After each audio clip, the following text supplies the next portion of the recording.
नमस्कार दोस्तों, रामनार क्लासेस में आप सबका स्वागत है। आज हम लोग झारखंड सचिवालय पेपर 3 का प्रैक्टिस सेट 4 देखेंगे। पेपर 3 में टोटल 150 क्वेश्चन आने वाला है। ये हम लोग जो प्रैक्टिस सेट लगा रहे हैं ये शिवानंद पब्लिकेशन के द्वारा जारी किया गया है, जिसमें कुल 15 प्रैक्टिस सेट दे रखा है। ठीक है, यदि आप हमारे चैनल पर नए हैं तो हमारे चैनल को सब्सक्राइब कर लें ताकि आने वाले वीडियो का नोटिफिकेशन आपको मिल सके। सबसे पहले हम लोग सामान्य अध्ययन का 30 प्रश्न देखेंगे। प्रश्न 1 कह रहा है, निम्नलिखित का मिलान कीजिए। एक तरफ देश दे रखा है और दूसरे तरफ मुद्रा दे रखा है। तो देखिए, बांग्लादेश के मुद्रा टाका होता है, म्यांमार के मुद्रा क्यात होता है, मालदीव का मुद्रा रुपया होता है और भूटान के मुद्रा नगोल्ट्रम होता है। तो इसे आप लोग याद रखिएगा। चलिए क्वेश्चन नंबर 2 देखते हैं। क्वेश्चन नंबर 2 कह रहा है कि बेलारूस की राजधानी कहाँ है। तो बेलारूस की राजधानी मिन्स्क है। वर्षा ये पोलैंड की राजधानी है। कीव यूक्रेन की राजधानी है और तिब्लिस जॉर्जिया की राजधानी है। तो क्वेश्चन नंबर 2 के आंसर ए हो जाएगा। क्वेश्चन नंबर 3 कह रहा है कि कौन सा शहर क्वाड समिट 2023 का मेज़बानी करेगा। तो क्वाड समिट 2023 का जो मेज़बानी करने वाला देश था वो ऑस्ट्रेलिया था, परंतु किसी कारणवश से ऑस्ट्रेलिया में नहीं हो पाया। तो क्वाड समिट 2023 की जो मीटिंग है वो आपको हिरोशिमा में, जापान के शहर हिरोशिमा में की गई है। तो आप लोग इसे याद रखिएगा।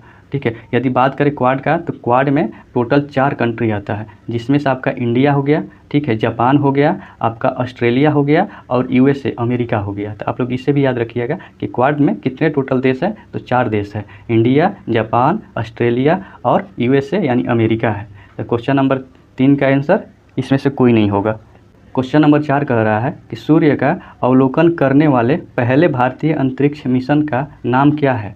तो सूर्य का अवलोकन करने वाले पहले भारतीय अंतरिक्ष मिशन का नाम आदित्य 11 है। इसको भी 2023 तक लॉन्च किया जाएगा। ठीक है, तो क्वेश्चन नंबर 4 का आंसर क्या हो जाएगा, बी हो जाएगा। क्वेश्चन नंबर 5 कह रहा है कि शारदा भाषा का संबंध किस राज्य से है। शारदा भाषा का संबंध किस राज्य से है। तो शारदा भाषा एक कश्मीर की भाषा है। 5 का आंसर सी हो जाएगा। क्वेश्चन नंबर 6 कह रहा है कि विश्व की पहली फिल्म जिसकी शूटिंग अंतरिक्ष में की गई है वो कौन सी है। तो विश्व की वो कौन सी फिल्म है जिसकी शूटिंग अंतरिक्ष में की गई है। तो फिल्म द चैलेंज है। तो क्वेश्चन नंबर 6 का आंसर बी हो जाएगा। क्वेश्चन नंबर 7 कह रहा है कि मौर्य काल के दौरान शिक्षा का सबसे प्रसिद्ध केंद्र निम्न में से कौन सा था। तो मौर्य काल के समय में शिक्षा का जो सबसे प्रसिद्ध केंद्र था वो तक्षशिला था। ठीक है, बाकी मौर्य काल की बात करें तो मौर्य वंश की स्थापना चंद्रगुप्त मौर्य ने किया था। तो क्वेश्चन नंबर 7 के आंसर डी हो जाएगा। क्वेश्चन नंबर 8 कह रहा है अलवार संतों का आविर्भाव निम्नलिखित में से किस आधुनिक राज्य से है। तो अलवार संतों का आविर्भाव ये तमिलनाडु राज्य से संबंधित है। ठीक है, तो क्वेश्चन नंबर 8 का आंसर ये हो जाएगा। क्वेश्चन नंबर 9 कह रहा है कि बुनियादी शिक्षा का विचार पहले किसने प्रस्तुत किया था। तो बुनियादी शिक्षा का विचार सबसे पहले महात्मा गांधी ने प्रस्तुत किया था 1937 में। याद रखिएगा इसे, 1937 में महात्मा गांधी ने अपनी वर्धा योजना में प्रस्तुत किया था। ठीक है, कौन सा योजना में, तो वर्धा योजना में प्रस्तुत किया था। तो क्वेश्चन नंबर 9 का आंसर सी हो जाएगा। क्वेश्चन नंबर 10 कह रहा है कि मंगल पांडे ने 1857 के विद्रोह की पहली गोली कहाँ चलाई थी। तो मंगल पांडे ने 1857 की पहली गोली बैरकपुर में चलाई थी। 29 मार्च 1857 ईस्वी को मंगल पांडे ने लेफ्टिनेंट बाग की हत्या कर दी थी और मेजर ह्यूसन को गोली मार करके जख्मी कर दिया था, जिसके बाद में उसकी मृत्यु हो जाती है। लास्ट में मंगल पांडे को पकड़ लिया जाता है और 8 अप्रैल 1857 ईस्वी को फांसी दे दी जाती है। तो क्वेश्चन नंबर 10 का आंसर ये हो जाएगा। क्वेश्चन नंबर 11 कह रहा है कि पूना समझौता महात्मा गांधी डैश के बीच हुआ था। तो पूना समझौता किसके बीच में हुआ था। तो महात्मा गांधी और भीमराव अंबेडकर के बीच में हुआ था। कब हुआ था, तो इसे आप लोग याद रखिएगा डेट के साथ, 24 सितंबर 1932 ईस्वी को हुआ था। कब हुआ था, 24 सितंबर 1932 ईस्वी को। इसे भी आप लोग याद रखिएगा। क्वेश्चन नंबर 12 कह रहा है कि सरोद में कितने तार होते हैं। तो सरोद में 19 तार होते हैं। सरोद में मेनली 17 से लेकर के 25 तक तारें होती हैं। ठीक है, तो इसमें 12 का आंसर क्या हो जाएगा, बी हो जाएगा। क्वेश्चन नंबर 13 देखते हैं। क्वेश्चन नंबर 13 कह रहा है कि निम्नलिखित में से किसको सूर्य की ऊर्ध्वाधर किरण कभी नहीं मिलेगी। तो देखिए, श्रीनगर को कभी नहीं मिलेगी। यदि हम बात करें पृथ्वी के ग्लोब की तो देखिए पृथ्वी के बीच से भूमध्य रेखा गुजरती है। ठीक है, इसके ऊपर में कर्क रेखा रहती है और नीचे में मकर रेखा रहती है। ठीक ना, तो इसके बीच में जितने शहर जितने कंट्री आएंगे उन सबको तो ठीक है ना ऊर्ध्वाधर किरण मिलेगा सूर्य की, परंतु इस देखिए कर्क रेखा के ऊपर और मकर रेखा के नीचे जितना भी शहर होगा उसको सूर्य की ऊर्ध्वाधर किरण कभी भी नहीं होती है। यदि हम भारत की बात करें तो भारत से कर्क रेखा गुजरती है। भारत से टोटल 8 राज्यों से होकर के कर्क रेखा गुजरती है, जिसमें से आपका गुजरात हो जाएगा, राजस्थान हो जाएगा, मध्य प्रदेश, छत्तीसगढ़, झारखंड, पश्चिम बंगाल, त्रिपुरा और मिजोरम। ठीक है, तो ये देखिए जो जम्मू कश्मीर है ये आपको कर्क रेखा के ऊपर स्थित है, इसीलिए इस जम्मू कश्मीर चाहे श्रीनगर को कभी भी सूर्य के ऊर्ध्वाधर किरण नहीं मिलेगा। तो क्वेश्चन नंबर 13 का आंसर क्या हो जाएगा? कह रहा है कि निम्नलिखित में से किसको सूर्य की ऊर्ध्वाधर किरण कभी नहीं मिलेगा? तो श्रीनगर को कभी नहीं मिलेगा। क्वेश्चन नंबर 14 कह रहा है कि नागतिवा और महाभारत पर्वतमालाएं किस में शामिल है? तो देखिए निम्न हिमालय में शामिल है। निम्न हिमालय को लघु हिमालय भी कहते हैं। तो 14 नंबर क्वेश्चन का आंसर सी हो जाएगा। क्वेश्चन नंबर 15 कह रहा है कि भारतीय मरुस्थल की एक महत्वपूर्ण नदी है। तो भारतीय मरुस्थल की एक महत्वपूर्ण नदी है वो है लूनी है। ठीक है, यदि हम लूनी की बात करें तो अरावली श्रेणी से निकलती है और कच्छ के रण में लुप्त हो जाती है। ठीक है, यदि इसकी लंबाई की बात करें तो इसकी लंबाई 450 किलोमीटर है। क्वेश्चन नंबर 15 का आंसर ये हो जाएगा। क्वेश्चन नंबर 16 कह रहा है कि भारत के निर्यात मद के रूप में कौन से मसाले की मूल्य में सर्वोच्च स्थिति है? तो है सूखी लाल मिर्च की। 16 का आंसर बी हो जाएगा। क्वेश्चन नंबर 17 कह रहा है कि कुंद्रेमुख से पाइपलाइन द्वारा ले जाया जा रहा है लौह अयस्क का गंतव्य स्थान निम्न में से कौन सा है? तो ये देखिए मैंगलोर है। मैंगलोर कर्नाटक राज्य में स्थित है। ठीक ना, तो ये आपका कुंद्रेमुख खान से लौह अयस्क को मैंगलोर तक लाया जाता है, फिर यहाँ से अदर कंट्री में सप्लाई किया जाता है। तो क्वेश्चन नंबर 17 का आंसर सी हो जाएगा। क्वेश्चन नंबर 18 कह रहा है कि रेड डाटा बुक जिसे लाल सूची भी कहते हैं क्या है? तो जो रेड डाटा बुक है ये संकटग्रस्त पशुओं, पेड़ों इत्यादि का विस्तृत दस्तावेज है। तो क्वेश्चन नंबर 18 के आंसर डी हो जाएगा। यदि रेड डाटा के बारे में बात करें तो रेड डाटा बुक ये IUCN के द्वारा जारी किया जाता है। ठीक है, IUCN के पहली बार रेड डाटा बुक 1964 में जारी किया गया था। कब जारी किया गया था? 1964 ईस्वी को। IUCN के बारे में बात करें तो इसका फुल फॉर्म होता है international union for conservation of nature होता है। इसकी स्थापना 1948 में किया गया था। IUCN की स्थापना 1948 में किया गया था। इसका मुख्यालय की बात करें तो इसका मुख्यालय ग्लांड स्विट्जरलैंड में है। क्वेश्चन नंबर 19 कह रहा है कि निम्नलिखित में से किस कर की वसूली केंद्र सरकार द्वारा नहीं की जाती है? तो कौन सा कर है जिसकी वसूली केंद्र सरकार द्वारा नहीं की जाती है? तो देखिए वो व्यवसायिक कर है। व्यवसायिक कर राज्य सरकार के द्वारा वसूली की जाती है। बाकी आय कर, सीमा शुल्क और उत्पादन शुल्क ये केंद्र सरकार के द्वारा वसूली की जाती है। कह रहा है किसके द्वारा केंद्र सरकार के द्वारा नहीं की जाती है? तो व्यवसाय कर का। 19 का आंसर सी हो जाएगा। क्वेश्चन नंबर 20 कह रहा है कि लघु उद्योग के लिए उच्चतम वित्त निकाय कौन सा है? तो लघु उद्योग के लिए जो उच्चतम वित्त निकाय है वो CDB है। CDB के फुल फॉर्म के बारे में बात करें तो CDB का फुल फॉर्म होता है small industries development bank of India. इसकी स्थापना 1990 में हुई थी। ठीक है, और इसका मुख्यालय लखनऊ में है। नाबार्ड के बारे में बात करें तो इसका फुल फॉर्म होता है national bank for agriculture and rural development. इसकी स्थापना 1982 में हुई थी। ठीक है, और इसका मुख्यालय मुंबई में है। IDBI के बारे में बात करें तो इसका full form industrial development bank of India है। इसकी स्थापना 1964 में हुई थी। ठीक है, और इसका मुख्यालय भी मुंबई में है। तो क्वेश्चन नंबर 20 कह रहा है कि लघु उद्योग के लिए उच्चतम वित्त निकाय कौन सा है? तो CDB है। आंसर बी हो जाएगा। क्वेश्चन नंबर 21 कह रहा है कि 2022-23 में राजकोषीय घाटा डैश का अनुमानतः 6.4% रहने का अनुमान है, खाली स्थान को भरे। तो देखिए राजकोषीय घाटा जो होती है वो GDP का होता है। तो ठीक है, तो राजकोषीय घाटा GDP का 6.4% रहने का अनुमान लगाया गया था। 21 का आंसर बी हो जाएगा। क्वेश्चन नंबर 22 कह रहा है कि किस पंचवर्षीय योजना का उद्देश्य तीव्र, अधिक समावेशी तथा धराड़ीय विकास था? ठीक ना, कह रहा है किस पंचवर्षीय योजना का उद्देश्य तीव्र, अधिक समावेशी तथा धारणीय विकास था? ये 12वीं पंचवर्षीय योजना का उद्देश्य था। इसकी कार्यकाल 2012 से लेकर के 17 तक था, 2000। ठीक है, तो आंसर 22 का बी हो जाएगा। क्वेश्चन नंबर 23 कह रहा है कि संविधान के अंतर्गत भारतीय लोकतंत्र के आदर्शों को हम कहाँ देखते हैं? तो संविधान के अंतर्गत भारतीय लोकतंत्रों के आदर्शों को हम प्रस्तावना में देखते हैं। ठीक है, तो क्वेश्चन नंबर 23 का आंसर ए हो जाएगा। भाग 3 की बात करें तो इसमें मौलिक अधिकार दिया हुआ है। भाग 4 में राज्य के नीति निर्देशक तत्व दिया हुआ है। क्वेश्चन नंबर 24 कह रहा है कि भारत में उच्चतम न्यायालय में न्यायाधीशों की कुल संख्या कितनी है। तो भारत के उच्चतम न्यायालय में अभी न्यायाधीशों की संख्या टोटल 34 है, ठीक ना, जिसमें से एक मुख्य न्यायाधीश प्लस 33 अन्य न्यायाधीश हैं। तो इससे भी आप लोग याद रखिएगा। क्वेश्चन नंबर 24 कह रहा है कि भारत में उच्चतम न्यायालय में न्यायाधीशों की कुल संख्या कितनी है, तो 34 है। आंसर डी हो जाएगा। क्वेश्चन नंबर 25 कह रहा है एकल हस्तांतरणीय मतदान पद्धति में हर मतदाता व्यक्त कर सकता है। तो देखिए उतने विकल्प जितने चुनाव में प्रत्याशी होंगे।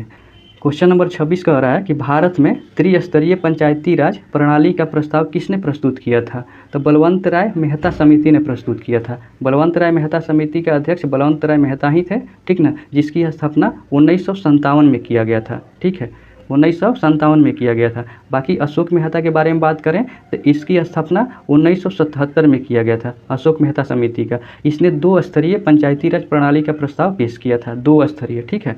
बाकी बलवंत राय मेहता ने त्रिस्तरीय पंचायती राज प्रणाली का प्रस्ताव पेश किए थे। तो 26 का आंसर ए हो जाएगा। क्वेश्चन नंबर 27 कह रहा है कि the legend of Birsa Munda पुस्तक के रचयिता कौन है। तो the legend of Birsa Munda पुस्तक के रचयिता तुहिन ए सिन्हा और अंकिता वर्मा थी, ठीक है ना, तुहिन ए सिन्हा एवं अंकिता वर्मा थी। तो 27 के आंसर ए हो जाएगा। क्वेश्चन नंबर 28 कह रहा है कि केंद्रीय रक्षा मंत्रालय ने दवाओं की होम डिलीवरी के लिए किस योजना की शुरुआत की है। तो केंद्रीय रक्षा मंत्रालय ने दवाओं के होम डिलीवरी के लिए सेहत योजना की शुरुआत की है। 25 का आंसर बी हो जाएगा। क्वेश्चन नंबर 29 कह रहा है कि एकीकृत ग्रामीण विकास योजना की शुरुआत कब हुई थी। एकीकृत ग्रामीण विकास योजना की शुरुआत 1978 में हुई थी। तो 29 का आंसर बी हो जाएगा। क्वेश्चन नंबर 30 कह रहा है कि झारखंड राज्य की सीमा भारत के कितने राज्य की सीमाओं को स्पर्श करती है।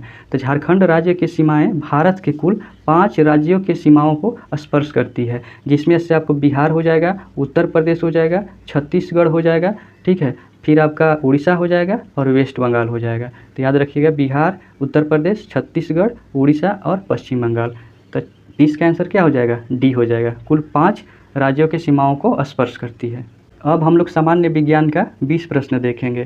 क्वेश्चन 31 कह रहा है कि ठंडे देशों में शीतकाल में झीलें जम जाती हैं नीचे के पानी को छोड़ करके। तो कितने डिग्री पर, ठीक है, ठंडे देशों में शीतकाल में झील जम जाती है। तो 0 डिग्री सेल्सियस पर, ठीक है, 0 डिग्री सेल्सियस पर झीलें हैं वो जम जाती हैं। बाकी उसके नीचे का जो टेम्परेचर रहता है वो 4 डिग्री सेल्सियस रहता है, जिसके कारण नीचे के पानी नहीं जमता है। तो 31 का आंसर ए हो जाएगा। क्वेश्चन नंबर 32 कह रहा है कि प्रकाशिक तंतु का प्रयोग निम्नलिखित में से किसके लिए किया जाता है। तो प्रकाशिक तंतु का प्रयोग ये संचार सेवा के लिए किया जाता है। 32 का आंसर डी हो जाएगा। क्वेश्चन नंबर 33 कह रहा है कि डायोप्टर किसकी इकाई है। तो डायोप्टर लेंस की क्षमता की इकाई है, ठीक है। 33 का आंसर ए हो जाएगा।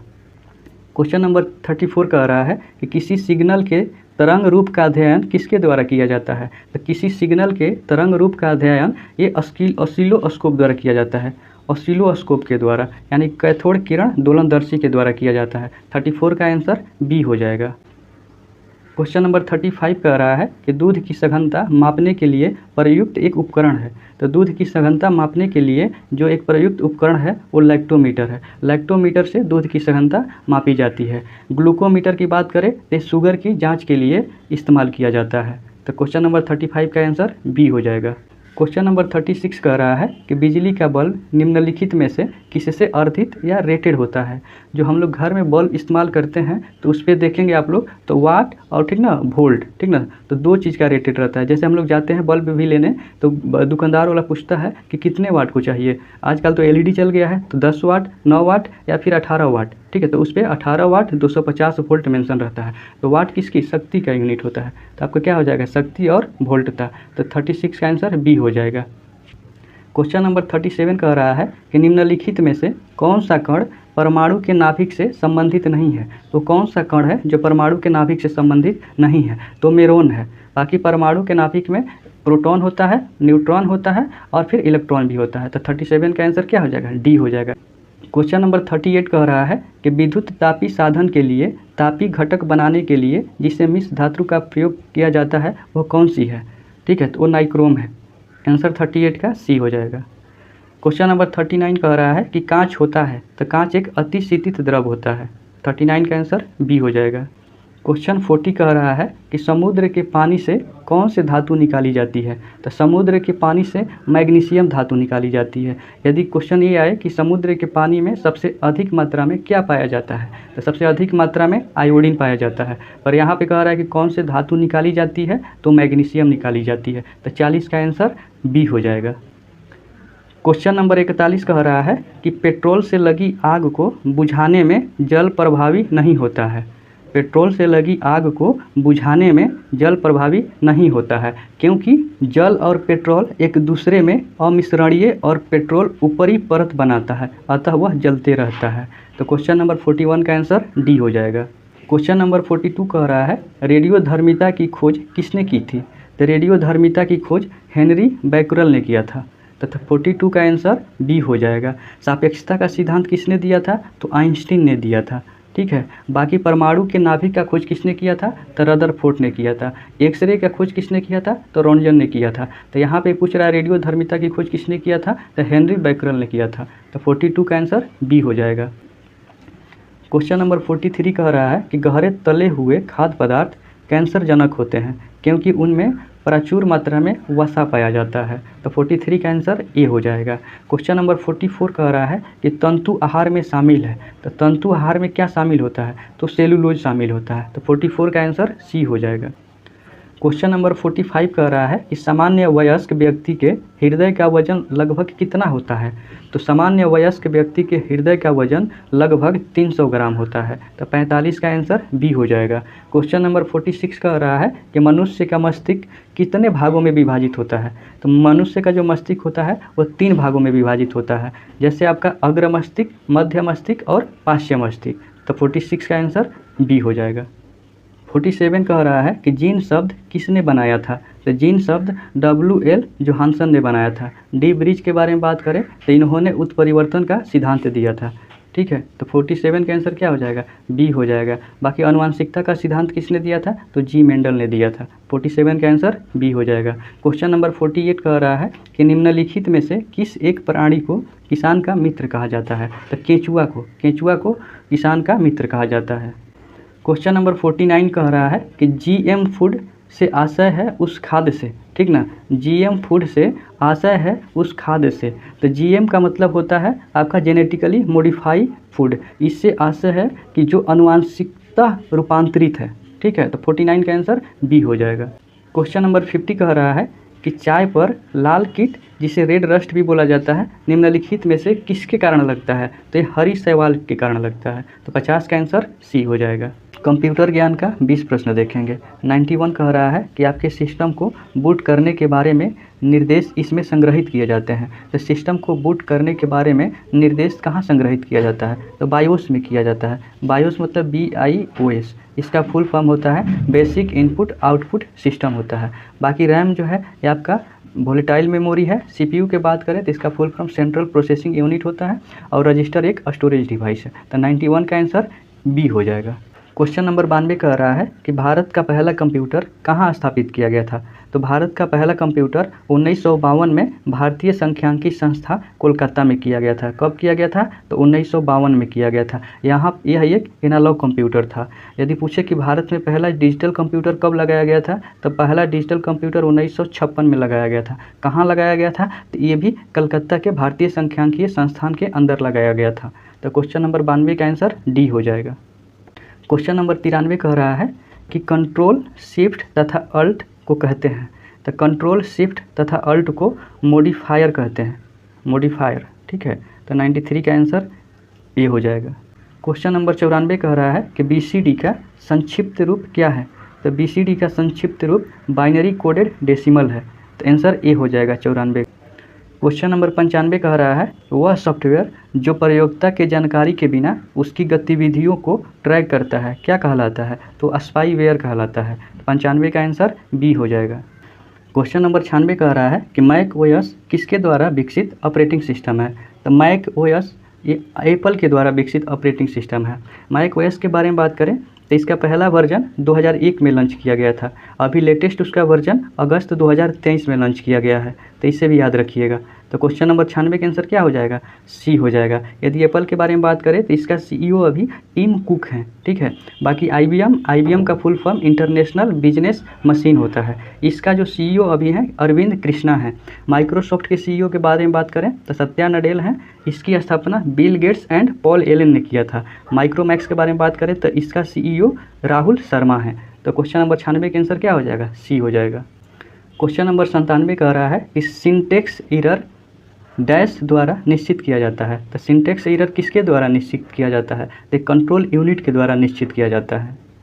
क्वेश्चन नंबर 98 कह रहा है कि MS पावर पॉइंट में वर्तमान स्लाइड से प्रस्तुति आरंभ करने के लिए शॉर्टकट कुंजी क्या है? तो Shift+F5 है।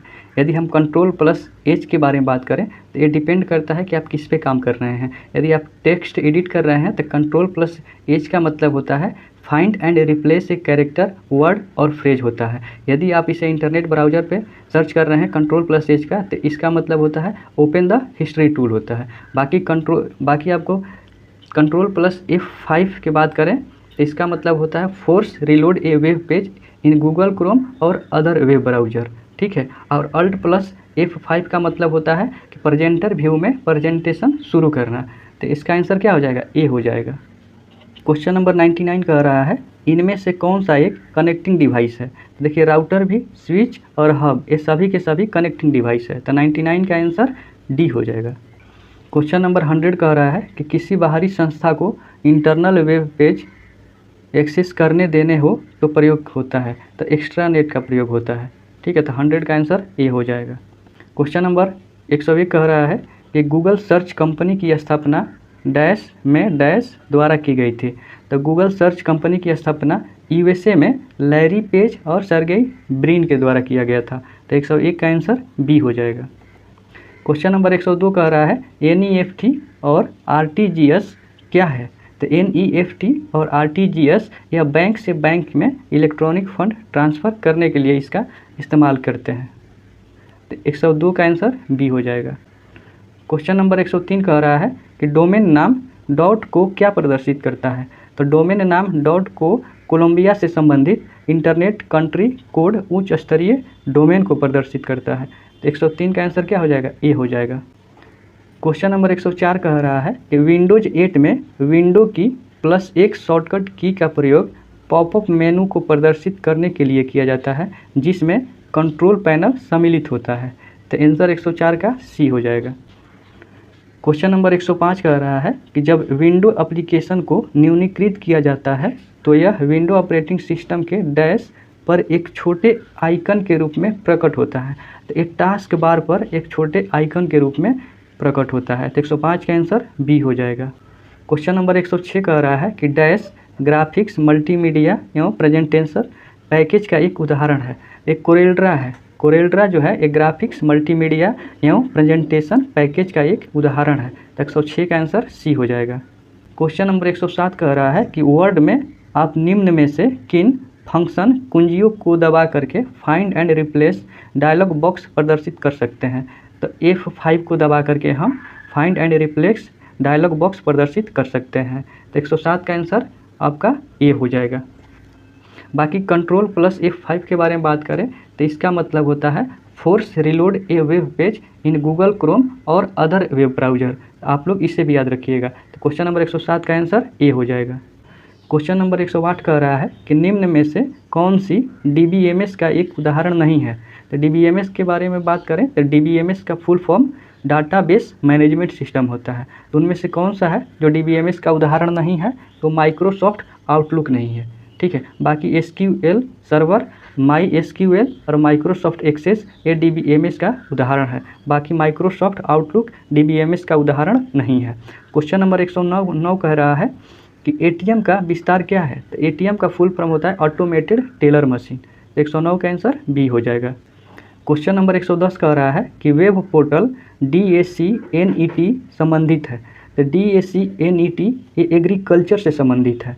तो वेब पोर्टल DACNET एक कृषि और सहकारिता विभाग के द्वारा चालू किया गया एक प्रोग्राम है। तो 110 का आंसर ए हो जाएगा। अब हम लोग झारखंड से संबंधित 40 प्रश्न देखेंगे।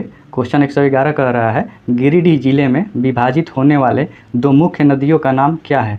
तो नाम है बराकर और सकरी नदी है। बराकर जो है ये दामोदर नदी की सहायक नदी है। 111 का आंसर सी हो जाएगा। क्वेश्चन नंबर 112 कह रहा है 2001 में प्रोजेक्ट एलिफेंट के अंतर्गत भारत का प्रथम हाथी रिजर्व कहाँ बनाया गया था। तो 2001 में प्रोजेक्ट एलिफेंट के अंतर्गत भारत का प्रथम हाथी रिजर्व पूर्वी सिंहभूम में बनाया गया था। पूर्वी सिंहभूम के दलमा वन्यजीव अभयारण्य में बनाया गया था। तो इसे भी याद रखिएगा, दलमा वन्यजीव अभयारण्य में बनाया गया था। 112 का आंसर सी हो जाएगा। क्वेश्चन नंबर 113 कह रहा है कि मैथन बांध किस नदी पर बना हुआ है। मैथन बांध बराकर नदी पर बना हुआ है। यदि पूछे कि मैथन बांध झारखंड के किस जिले में पड़ता है, तो मैथन बांध झारखंड के धनबाद जिला में पड़ता है। तो इसे भी याद रखिएगा, धनबाद जिला में पड़ता है। बराकर जो है ये दामोदर के सहायक नदी है। तो 113 के आंसर सी हो जाएगा। क्वेश्चन नंबर 114 कह रहा है कि झारखंड का कौन सा जिला पश्चिम बंगाल और उड़ीसा से अपनी सीमाओं का हिस्सा साझा करता है। तो पूर्वी सिंहभूम जिला है। पूर्वी सिंहभूम जिला ये पश्चिम बंगाल और उड़ीसा से अपनी सीमाओं का हिस्सा साझा करता है। तो 114 का आंसर बी हो जाएगा। क्वेश्चन नंबर 115 कह रहा है कि झारखंड में अबरक का मुख्य उत्पादक जिला कौन सा है। तो झारखंड में अबरक का मुख्य उत्पादक जिला ये कोडरमा जिला है। 115 का आंसर डी हो जाएगा। क्वेश्चन नंबर 116 कह रहा है कि राजमहल ट्रैप झारखंड के किस भाग में स्थित है। तो राजमहल ट्रैप झारखंड के उत्तर पूर्वी भाग में स्थित है। अगर पूछे कि राजमहल ट्रैप ये किस काल से संबंधित है, तो ये जुरासिक काल से संबंधित है। इसे भी याद रखिएगा कि राजमहल ट्रैप ये जो है जुरासिक काल से संबंधित है। तो 116 का आंसर डी हो जाएगा, उत्तरी पूर्वी भाग में। क्वेश्चन नंबर 117 कह रहा है कि किसे भारत का पिट्सबर्ग कहा जाता है। तो जमशेदपुर को भारत का पिट्सबर्ग कहा जाता है। पिट्सबर्ग के बारे में यदि बात करें तो ये अमेरिका में पड़ता है। ये एक औद्योगिक क्षेत्र है और जमशेदपुर भी एक औद्योगिक क्षेत्र है, इसीलिए जमशेदपुर को भारत का पिट्सबर्ग कहा जाता है। तो 117 का आंसर सी हो जाएगा। क्वेश्चन नंबर 118 कह रहा है वहाबी आंदोलन का झारखंड में प्रसार का दायित्व किसे सौंपा गया था। तो वहाबी आंदोलन का झारखंड में प्रसार का दायित्व ये शाह मोहम्मद हुसैन को सौंपा गया था। 118 का आंसर ए हो जाएगा। क्वेश्चन नंबर 119 कह रहा है निम्न में से कौन सा कथन असत्य है। कह रहा है कि निम्न में से कौन सा कथन असत्य है। तो सी जो है ये असत्य है। देवघर स्थित वैद्यनाथ उच्च विद्यालय क्रांतिकारी राष्ट्रवाद का सूचक है। नहीं, ये गलत है। बाकी आपको ए, बी और डी ये तीनों सही है, आप इसे देख लीजिएगा। तो 119 का आंसर सी हो जाएगा। क्वेश्चन नंबर 120 कह रहा है 1994 में जेपीपी की स्थापना हुई थी। तो जेपीपी की स्थापना कब हुई थी? 1994 में हुई थी, जिसके अध्यक्ष डॉक्टर रामदयाल मुंडा और महासचिव सूर्य सिंह बेसरा थे।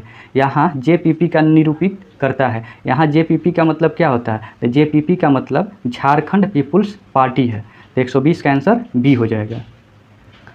क्वेश्चन नंबर 121 कह रहा है इसको गुफा झारखंड के किस जिले में स्थित है। तो इसको गुफा झारखंड के हजारीबाग जिले में स्थित है। 121 का आंसर ए हो जाएगा। क्वेश्चन नंबर 122 कह रहा है निम्न में से कौन सा कथन असत्य है। तो ये सी ऑप्शन जो दे रखा है ये असत्य है। कह रहा है कुषाण वंश के सिक्के पलामू में मिले हैं। तो पलामू से नहीं, ये रांची से और पश्चिमी सिंहभूम क्षेत्र से मिला है। तो 122 का आंसर सी हो जाएगा। 123 कह रहा है झारखंड में अंग्रेजों का प्रवेश सर्वप्रथम किस क्षेत्र में हुआ था। तो सिंहभूम क्षेत्र में हुआ था 1767 में। ठीक है, अंग्रेजों का प्रवेश सर्वप्रथम सिंहभूम क्षेत्र में हुआ था। तो 123 का आंसर ए हो जाएगा। क्वेश्चन नंबर 124 कह रहा है अनुसूचित क्षेत्र की परिभाषा से संबंधित भारतीय संविधान की कौन सी अनुसूची है। ये 5वीं अनुसूची है। 5वीं अनुसूची अनुसूची क्षेत्र से संबंधित है। 6ठी अनुसूची के बारे में बात करें तो जनजातीय क्षेत्र से संबंधित है। 7वीं के बारे में बात करें 7वीं अनुसूची में, तो 7वीं अनुसूची में संघ सूची, राज्य सूची और समवर्ती सूची दे रखा है। 10वीं अनुसूची में ये दल बदल से संबंधित है। तो 124 का आंसर ए हो जाएगा। 125 कह रहा है बैगा जनजाति सामान्यतः डैश क्षेत्र में नहीं पाई जाती है। तो बैगा जनजाति जो है यह सिंहभूम क्षेत्र में नहीं पाई जाती है, बाकी हजारीबाग, रांची और लातेहार में पाए जाते हैं। यदि ये पूछे कि बैगा जनजाति सर्वाधिक किस जिले में पाई जाती हैं, तो बैगा जनजाति सर्वाधिक चतरा जिले में पाई जाती हैं। तो 125 का आंसर क्या हो जाएगा? सी हो जाएगा। क्वेश्चन नंबर 126 कह रहा है जनजातीय अर्थव्यवस्था का मूल आधार है। जनजातीय अर्थव्यवस्था का मूल आधार है तो कृषि है। कृषि जो है जनजातीय अर्थव्यवस्था का मूल आधार है। क्वेश्चन नंबर 127 कह रहा है कि मुंडा जनजाति के लोग स्वयं को क्या कहते थे? तो मुंडा जनजाति के लोग स्वयं को होडोको कहते हैं। क्या कहते हैं? होडोको कहते हैं। और उरांव जनजाति के लोग कुटुक कहते हैं। ठीक है, अगर उरांव जनजाति के बारे में कहे तो उरांव जनजाति के लोग अपने को कुटुक कहते हैं। 127 का आंसर बी हो जाएगा। क्वेश्चन नंबर 128 कह रहा है कि झारखंड के किस जनजाति को जनजाति का हिंदू संस्करण कहा जाता है? तो ये भूमिज जनजाति को जनजाति का हिंदू संस्करण कहा जाता है। 128 का आंसर बी हो जाएगा। क्वेश्चन नंबर 129 कह रहा है सुमिलित करें। एक तरफ नृत्य दे रखा है और दूसरे तरफ ऋतु दे रखा है। तो देखिए, जदुर डांडी नृत्य यह वसंत ऋतु में होता है, करम डांडी नृत्य वर्षा ऋतु में होता है, माथा डांडी नृत्य ये आपका शीत ऋतु में होता है, और जतरा या खदी डांडी नृत्य ये ग्रीष्म ऋतु में होता है। तो इसका आंसर सी हो जाएगा। क्वेश्चन नंबर 130 कह रहा है कि झारखंड का प्राचीनतम एवं सर्वाधिक लोकप्रिय वाद कौन है? तो मांदरवाद है। ठीक है, मांदरवाद झारखंड का प्राचीनतम एवं सर्वाधिक लोकप्रिय वाद है। तो 130 का आंसर ये हो जाएगा। 131 कह रहा है कि रथ यात्रा जगन्नाथपुर मेला का आयोजन कहाँ किया जाता है? तो रथ यात्रा जगन्नाथपुर मेला का आयोजन झारखंड राज्य के रांची जिला में किया जाता है। ठीक है ना, इसका आयोजन रांची जिला में किया जाता है। क्वेश्चन नंबर 132 कह रहा है ओहिरा गीत का संबंध किस त्यौहार से है? तो ओहिरा गीत का संबंध वंदना से संबंधित है। वंदना त्यौहार से ओहिरा गीत का संबंध है। 132 का आंसर ए हो जाएगा। क्वेश्चन नंबर 133 कह रहा है कि पंडित रघुनाथ मुर्मू ने संथाली संस्कृत को बढ़ावा देने के अपने प्रयासों के भाग के रूप में संथाली वर्णमाला का निर्माण किया था। तो ठीक है, संथाली वर्णमाला का निर्माण किसने किया था? तो पंडित रघुनाथ मुर्मू ने। ठीक ना, निम्न में से किस रूप में भी जाना जाता है? यानी कि संथाली वर्णमाला किस रूप में जाना जाता है? तो इसे ओल चिकी के रूप में भी जाना जाता है। संथाली वर्णमाला को ओल चिकी के रूप में जाना जाता है। तो संथाली वर्णमाला का निर्माण किसने किया था? तो पंडित रघुनाथ मुर्मू ने। 133 का आंसर ए हो जाएगा। क्वेश्चन नंबर 134 कह रहा है कि शरत चंद्र राय ने मुंडा एंड देयर कंट्री नामक पुस्तक किस वर्ष लिखा था? तो देखिए, पहले तो यही क्वेश्चन आ जाएगा कि मुंडा एंड देयर कंट्री पुस्तक के लेखक कौन है? तो शरत चंद्र राय हैं। कब लिखा था इन्होंने? तो 1912 में लिखा था। तो 134 का आंसर सी हो जाएगा। 135 कह रहा है कि संथाली भाषा पर लिखी गई प्रथम पुस्तक कौन थी? संथाली भाषा पर लिखी गई प्रथम पुस्तक कौन थी? तो वो था an introduction to the Santhal language. इसका आंसर ये हो जाएगा। ये फिलिप्स के द्वारा an introduction to the Santhal language लिखा गया था। तो इसे भी याद रखिएगा, ये फिलिप्स के द्वारा लिखा गया था। 135 का आंसर ए हो जाएगा। क्वेश्चन नंबर 136 कह रहा है अपडेट रॉक फास्फेट झारखंड के निम्नलिखित जिलों में से किसमें पाया जाता है? तो अपडेट रॉक फास्फेट झारखंड के पश्चिमी सिंहभूम में पाया जाता है। 136 का आंसर डी हो जाएगा। क्वेश्चन नंबर 137 कह रहा है माइकल जॉन सभागार निम्नलिखित में से कौन से शहर में स्थित है? तो माइकल जॉन सभागार ये जमशेदपुर शहर में स्थित है। 137 का आंसर ए हो जाएगा। क्वेश्चन नंबर 138 कह रहा है टांगी नाथ मंदिर कहाँ अवस्थित है? तो टांगी नाथ मंदिर ये मछ गांव में स्थित है, जो गुमला जिला में स्थित है। यह एक शिव मंदिर है। तो 138 का आंसर बी हो जाएगा। क्वेश्चन नंबर 139 कह रहा है कि झारखंड सहिया आरोग्य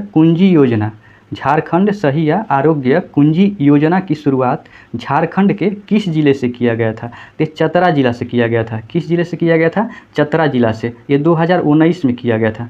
ठीक है, तो इसे भी याद रखिएगा। 139 का आंसर ए हो जाएगा। क्वेश्चन नंबर 140 कह रहा है नीलांबर पीताम्बर जल समृद्धि योजना के अंतर्गत मनरेगा के तहत कितने मानव दिवस का सृजन करने का लक्ष्य रखा गया है? तो 10 करोड़ मानव दिवस ठीक है सृजन करने का लक्ष्य रखा गया है। 140 का आंसर डी हो जाएगा। क्वेश्चन नंबर 141 कह रहा है कि झारखंड राज्य में सरकार के खेल नीति किस प्राधिकरण द्वारा लागू की जाती है? तो ESAJH द्वारा लागू की जाती है, स्पोर्ट्स अथॉरिटी ऑफ झारखंड के द्वारा। 141 के आंसर सी हो जाएगा। क्वेश्चन नंबर 142 कह रहा है कि सिद्धो कान्हू ने 1855-56 ईस्वी में ब्रिटिश सत्ता साहूकारों, व्यापारियों और जमींदारों के खिलाफ किस विद्रोह का नेतृत्व किया था? तो सिद्धू कानू ने 1855-56 में संथाल विद्रोह का नेतृत्व किया था। संथाल विद्रोह को हूल आंदोलन के नाम से भी जाना जाता है, ठीक ना। अगर पूछे कि संथाल विद्रोह का सबसे प्रसिद्ध नारा कौन था, तो संथाल विद्रोह का जो नारा था वो था करो या मरो अंग्रेजों हमारी मिट्टी छोड़ो। तो इसे भी याद रखिएगा कि ये किस आंदोलन से संबंधित है, करो या मरो अंग्रेजों हमारी मिट्टी छोड़ो। तो ये नारा संथाल विद्रोह से संबंधित है। तो 142 का आंसर डी हो जाएगा। बाकी मुंडा विद्रोह ये 1895 से लेकर के 1900 ईस्वी तक होता है। कोल विद्रोह 1831-32 में हुआ था। तो 142 का आंसर डी हो जाएगा। क्वेश्चन नंबर 143 कह रहा है निम्न में से कौन सा कथन असत्य है? तो निम्न में से कौन सा कथन असत्य है? तो ये डी ऑप्शन जो है ये असत्य है। भारत छोड़ो आंदोलन का हजारीबाग में नेतृत्व जामवंती देवी ने किया था, ठीक ना। यही आंसर गलत है। ये जामवंती देवी ने हजारीबाग से नहीं, इन्होंने संथाल परगना से संबंधित है, यानी कि संथाल परगना से इन्होंने भारत छोड़ो आंदोलन का नेतृत्व किया था। 143 का आंसर डी हो जाएगा। क्वेश्चन नंबर 144 कह रहा है संथाल परंपरागत धर्म पर खीरवाल बांसो धोरम पुथी, ठीक ना। खीरवाल बांसो धोरम पुथी प्रसिद्ध पुस्तक किसने लिखी थी? ये माझी रामदास टुडू ने लिखा था, ठीक है। खीरवाल बांसो धोरम पुथी प्रसिद्ध पुस्तक किसने लिखा था? तो माझी रामदास टुडू ने। 144 का आंसर बी हो जाएगा।